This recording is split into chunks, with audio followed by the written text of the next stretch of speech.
कुदरत का एक बढ़िया तोहफा।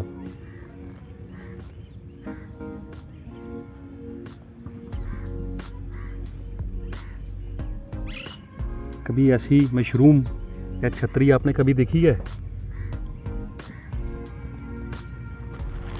नायाब तोहफा कुदरत का।